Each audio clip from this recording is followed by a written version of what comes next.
इस वीडियो में हम लोग जानेंगे मिक्स्ड रेफरेंसिंग के बारे में और एब्सोल्यूट रेफरेंसिंग के बारे में। इन दोनों का कैसे इस्तेमाल किया जा सकता है और इनके क्या फ़ायदे हैं।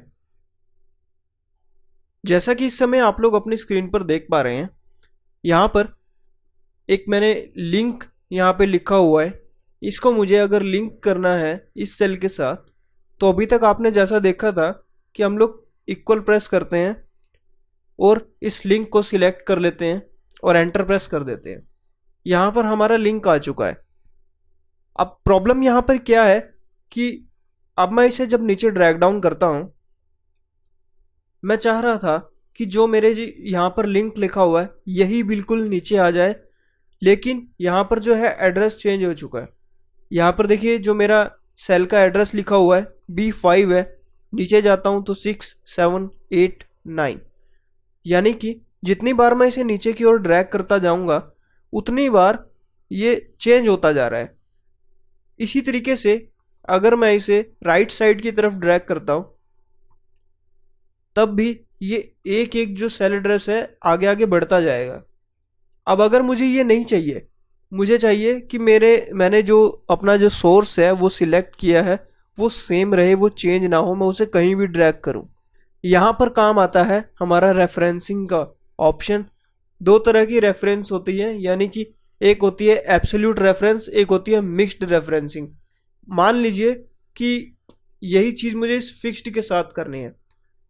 मैं इक्वल प्रेस करूँगा, फिक्स्ड को सिलेक्ट करूँगा, F4 प्रेस कर दूंगा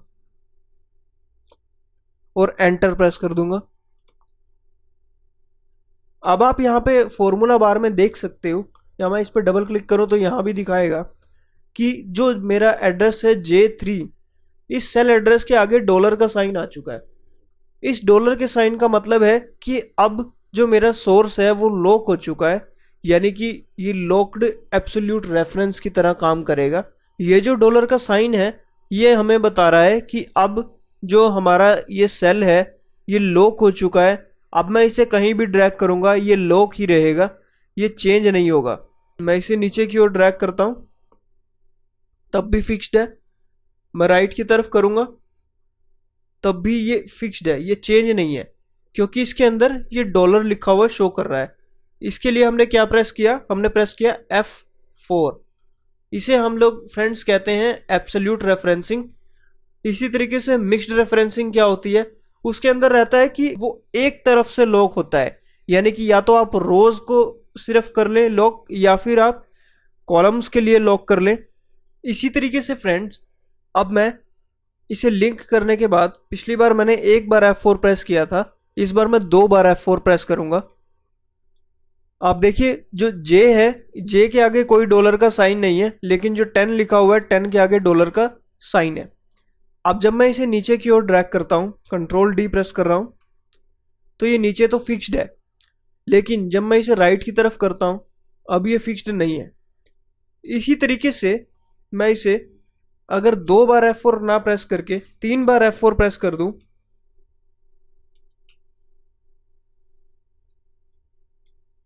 अब जो डॉलर का साइन है वो 10 के आगे से हटके J के आगे आ चुका है। अब जब मैं इसे राइट की तरफ ड्रैग करूंगा तो ये नंबर जो हमारा है फिक्स्ड रहेगा, दिस ही यहाँ पे शो कर रहा है। लेकिन जब मैं इसे नीचे की तरफ ड्रैग करूंगा तो ये टोटली चेंज हो चुका है। तो इसे हम लोग कहते हैं मिक्स्ड रेफरेंसिंग। आशा करता हूं कि आपको समझ में आया होगा कि एब्सोल्यूट रेफरेंसिंग में और मिक्स्ड रेफरेंसिंग में क्या फ़र्क है। अब हम लोग इसे किस तरीके से इस्तेमाल करते हैं, ये यूज़ कैसे करते हैं, इसके लिए चलिए चलते हैं टेबल की तरफ। हम टेबल के हिसाब से समझते हैं कि हम इसे कैसे अप्लाई करेंगे। तो यहाँ पर जैसा कि आप देख पा रहे हो, आपके सामने एक टेबल है। इस टेबल के अंदर कुछ आइटम्स हैं, उनके रेट और क्वांटिटी हैं। सबसे पहले मैं इस फंक्शन का इस्तेमाल करने के लिए इन टेबल को रिमूव कर दूंगा। टेबल लगाने के लिए हमने कंट्रोल T प्रेस किया था। हटाने के लिए मैं यहाँ पर इस टेबल के अंदर किसी भी डिजिट के ऊपर क्लिक करता हूँ तो यहाँ पे मेरे पास टेबल डिज़ाइन का ऑप्शन ओपन हो जाता है। मैं इस पर क्लिक करूँगा यहाँ पर मुझे ऑप्शन दिखाई दे रहा है कन्वर्ट टू रेंज का। मैं कन्वर्ट टू रेंज पर क्लिक करूंगा, यस पर क्लिक करूंगा। अभी जो मेरा टेबल है वो रिमूव हो चुका है। अभी देखिए जब मैं यहाँ पर क्लिक कर रहा हूं तो यहाँ पे अब वो टेबल डिजाइन का ऑप्शन नहीं आ रहा है। अब अगर मुझे इसकी कॉस्ट निकालनी है, क्या करना होगा, क्वांटिटी को मल्टीप्लाई करना होगा रेट के साथ, इक्वल, सिलेक्ट करेंगे क्वांटिटी मल्टीप्लाई बाय रेट, तो ये मेरी कॉस्ट आ चुकी है। इसी तरीके से अब अगर मैं इसे कंट्रोल डी करता हूं तो मेरे पास अगली क्वांटिटी की भी कॉस्ट आ जाती है। लेकिन अब अगर मैं इसे ड्रैग करके राइट साइड पर ले जाऊं, अब यहां पर क्या हुआ है फ्रेंड्स कि इसने कॉस्ट को मल्टीप्लाई कर दिया है क्वांटिटी के साथ। इसी तरीके से अब मैं इसे और राइट में करता हूं तो इसने मेरा ये जो F कॉलम है यानी कि F4 जो सेल है इसे मल्टीप्लाई कर दिया है कॉस्ट के साथ। ऐसे ही जब मैं इसे आगे तक करता चला जाऊंगा तो ये कॉन्टिन्यूसली मल्टीप्लाई करता चला जाएगा। देखिए ये किस तरीके से मल्टीप्लाई करता हुआ जा रहा है। मैं चाहता हूं कि ऐसा ना हो, मैं चाहता हूं कि ये नीचे की तरफ तो जब जाए तो ये मेरे पास ऑप्शन सभी सेम हो, लेकिन जब मैं इसे राइट साइड की तरफ करूं तो ऐसा ना हो। तो इसके लिए क्या करना होगा, मैंने आपको बताया था मिक्स्ड रेफरेंसिंग। हम यहाँ पर मिक्स्ड रेफरेंसिंग का यूज़ करेंगे। मैं इस पर क्लिक करता हूँ, यहाँ पर क्लिक करने के बाद मैं F2 प्रेस करता हूँ। F2 प्रेस करने के बाद मैं इस फॉर्मूला के अंदर आ चुका हूँ। C4 जो है, जो मेरा सेल C4 है, मैं इसमें 3 बार F4 प्रेस करूंगा।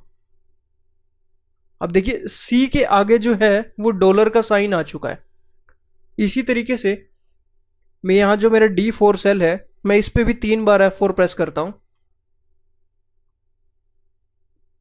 और एंटर प्रेस कर दूंगा। आंसर मेरा वही है अभी भी 74।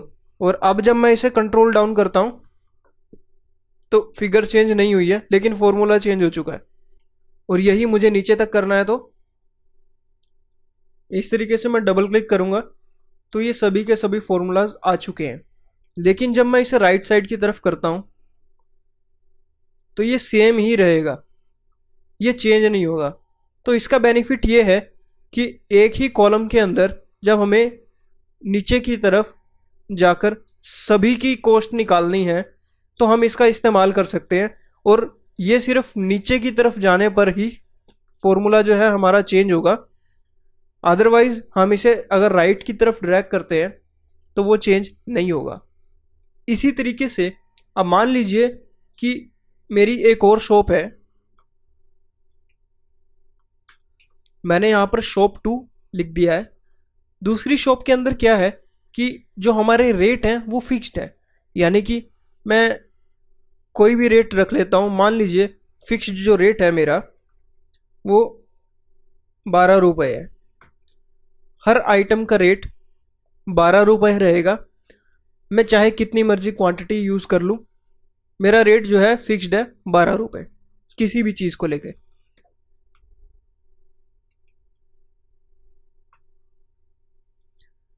तो इस केस में मैं क्या करूँगा कि फॉर्मूला के लिए इक्वल प्रेस करूँगा, रेट सिलेक्ट करूँगा, मल्टीप्लाई कर दूंगा क्वांटिटी के साथ। ये मेरी कॉस्ट आ चुकी है। अब पहले हम देख लेते हैं कि अगर मैं इसे नीचे की तरफ ड्रैग करता हूं तो क्या आता है। देखिए जो मेरा फॉर्मूला है वो सही नहीं है, यानी कि मेरे पास अगली आइटम का रेट नहीं आया है। तो अब मैं क्या चाहता हूं कि जितनी भी यहाँ पे आइटम्स हैं इन आइटम्स की क्वांटिटी को मैं मल्टीप्लाई करूं अपने रेट के साथ। मैं ये चाहता हूं, पहले जो हम लोग कर रहे थे वो हम रेट को मल्टीप्लाई कर रहे थे क्वांटिटी के साथ, जो कि बिल्कुल साथ साथ में है। तो इसीलिए हमने कंट्रोल डी करके ये सारे फॉर्मूलाज जो है एक ही बार में लगा दिए। लेकिन अब मैं यही काम जब यहाँ कर रहा हूँ तो नहीं हो रहा है। इसके लिए मुझे क्या करना होगा, इसके लिए मुझे एब्सोल्यूट रेफरेंसिंग का यूज़ करना पड़ेगा। उसके लिए क्या करना होगा, जो हमारा ये H है H1, इसे मुझे फिक्स करना होगा कि ये चेंज नहीं होना चाहिए। मुझे जो चेंज करने हैं सिर्फ क्वांटिटी वाले जो कॉलम्स हैं ये चेंज हो जाए, यानी कि जो D4 है ये चेंज हो जाए, लेकिन जो मेरा H1 जो सेल है ये चेंज नहीं होना चाहिए। तो इसके लिए मैं क्या करूँगा, F4 प्रेस करूँगा। अब ये देखिए H के आगे भी डॉलर का साइन आ चुका है, 1 के आगे भी आ चुका है। अब ये मेरा फिक्स हो चुका है। एंटर प्रेस करूँगा, देखिए मेरा आंसर वही है अभी भी 120। लेकिन इस बार जब मैं इसे नीचे करता हूँ, मैं यहाँ पर डबल क्लिक करूँगा, ये देखिए ये जो फॉर्मूला है ये सब पर लग चुका है। हम चाहे तो यहाँ पे H1 की जगह पे भी 12 लगा सकते थे, तब भी आंसर जो है हमारा 240 ही है। लेकिन क्या होगा, इसका नुकसान ये है कि मान लो कल को मुझे रेट बढ़ाना है, मुझे अगले महीने रेट 12 की जगह 13 रुपये के हिसाब से बेचना है, तो मैं 13 करूँगा ना तो इसका रेट चेंज नहीं होगा। मुझे एक एक करके सारे फॉर्मूला में जाके 12 डालना, 12 की जगह 13 करना पड़ेगा। तो इसीलिए मैंने यहाँ रेट एक बार लिख दिया, और एक ही बार लिखने के बाद ये सारे चेंज हो गए। अब मुझे कभी भी रेट चेंज करना है, 13 रुपये करना है, 11 रुपये करना है, 10 रुपये करना है, तो ये मेरे सारे के सारे जो कॉस्टिंग है ये अपने आप चेंज हो जाएगी।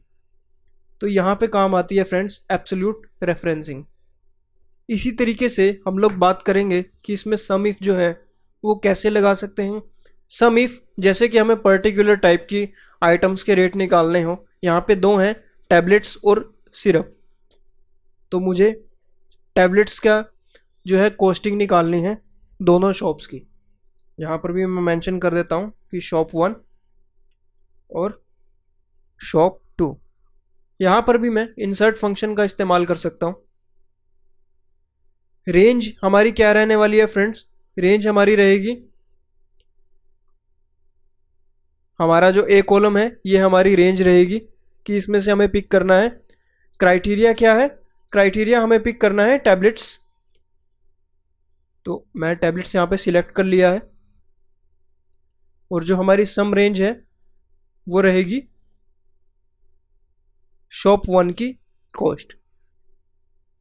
ओके प्रेस करूँगा तो ये जो है हमारा टोटल आ चुका है। आप चाहें तो इसे ऐसे भी चेक कर सकते हैं, जो हमारा सम है बिल्कुल इससे मैच कर रहा है। अब मुझे शॉप 2 की जो है वो कॉस्टिंग निकालनी है टैबलेट्स की। अब मैं यहाँ पे दोबारा फॉर्मूला लगाऊं, इससे बेटर है कि मैं इसी फॉर्मूला के अंदर, आप देखिए शॉप 2 के अंदर चेंज क्या होगा, सिर्फ और सिर्फ कॉस्ट चेंज होगी, रेंज और टैबलेट्स एकदम सेम रहने वाला है। तो हम क्या करेंगे, हमारा जो रेंज है इसे भी मैं लॉक कर दूंगा, और जो हमारा क्राइटेरिया है मैं इसे भी लॉक कर दूंगा और एंटर प्रेस कर दूंगा।